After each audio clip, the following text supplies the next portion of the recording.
Bonjour à tous, dans cette vidéo on va traiter du tir oblique. Alors qu'est-ce que c'est un tir oblique? C'est un tir qui se fait avec une vitesse non nulle bien évidemment, mais une vitesse qui n'est ni verticale ni horizontale, qui est oblique.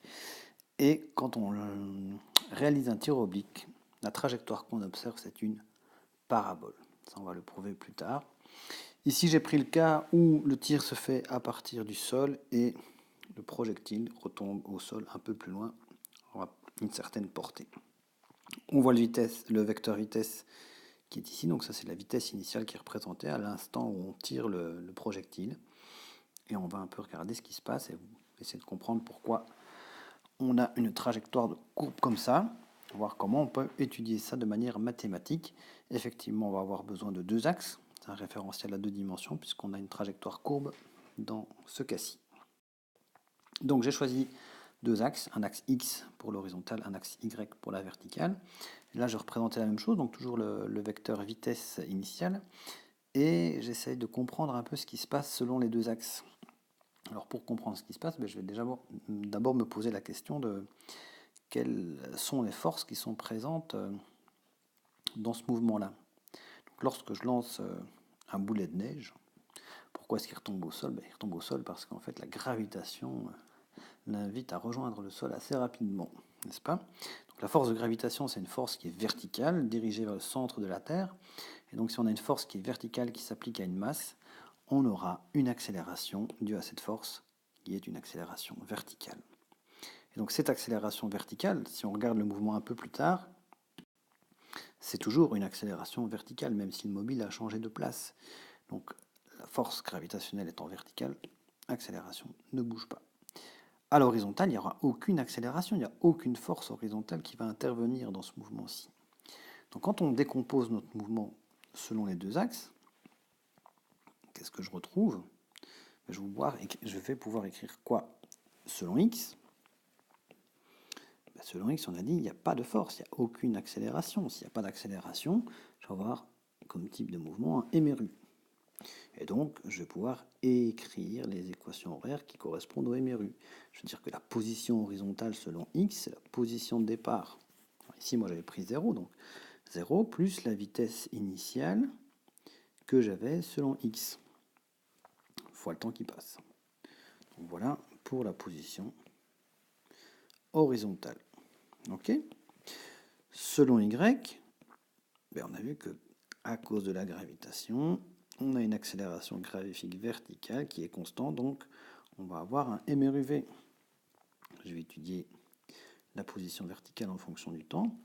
En prenant comme position initiale, c'était 0, on est parti du sol.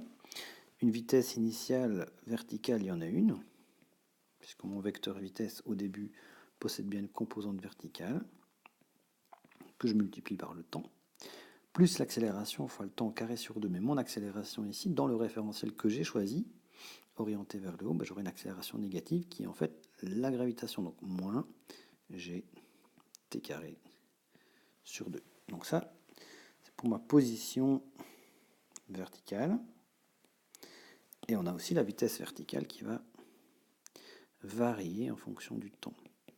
La vitesse verticale en fonction du temps, ça va être la vitesse initiale, plus l'accélération fois le temps. J'ai une accélération négative dans ce cas-ci. Alors vous allez me dire, oui mais la vitesse selon x, qu'est-ce qui se passe? La vitesse selon x c'est toujours la même. La vitesse x est toujours égale à la vitesse initiale selon x, puisqu'on a un MRU.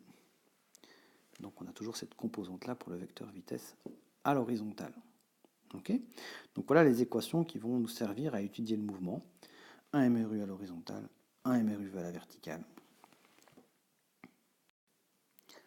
Maintenant, j'aimerais bien qu'on réfléchisse donc au vecteur vitesse au moment où on lance le mobile. Mais j'ai un vecteur vitesse qui est complètement oblique par rapport à mon référentiel, en tout cas aux axes du référentiel. Et donc ce vecteur-là, pour pouvoir étudier le mouvement, il faut absolument que je le décompose. Voilà, donc ici je viens de le décomposer selon ces deux composantes. J'ai pris un vecteur v, je l'ai projeté sur l'axe x et j'ai la composante x du vecteur vitesse. Et ici la composante verticale, vy, composante du vecteur vitesse selon l'axe Y. Ok, donc j'ai Vx plus Vy, vectoriellement, qui donnera bien le vecteur V. Et n'oubliez pas que la longueur du vecteur V sera toujours donnée par cette fameuse formule. V, c'est la racine carrée de Vx au carré. Donc je fais la somme du carré des composantes. Et Vy au carré. Ça vous donne la valeur du vecteur V. À n'importe quel instant d'ailleurs. Ok ? Alors comment je vais trouver la valeur de Vx et la valeur de Vy? Il faut que je connaisse en fait l'angle de lancement. Il faut qu'on sache sous quel angle on lance le projectile au début. Et moi, je vais chercher la valeur de Vx au départ. Alors, Vx, initialement, donc si on disait que ça c'était la vitesse initiale, c'est V, c'est l'hypoténuse de mon triangle rectangle, que je vais vous tracer ici si vous voulez. Donc, je vais travailler dans ce triangle rectangle-ci, avec l'angle droit qui est là. V0x, ce sera la longueur de V, donc la vitesse initiale, qu'on nous donne souvent, fois le cosinus de l'angle alpha. Ça vient tout simplement de SOHCAHTOA. SOHCAHTOA vous dit cosinus alpha, ce sera Vx en longueur sur l'hypoténuse V0. Et pour trouver la composante de la vitesse, la composante verticale initialement, je vais faire quoi? Je vais prendre la longueur de la vitesse initiale, qu'on me donne souvent dans l'énoncé, et je fais fois le sinus de l'angle alpha.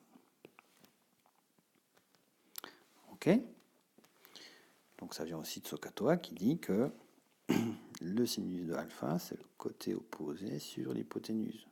Sauf que le côté opposé ici a la même longueur que la longueur du vecteur Vy. Ok?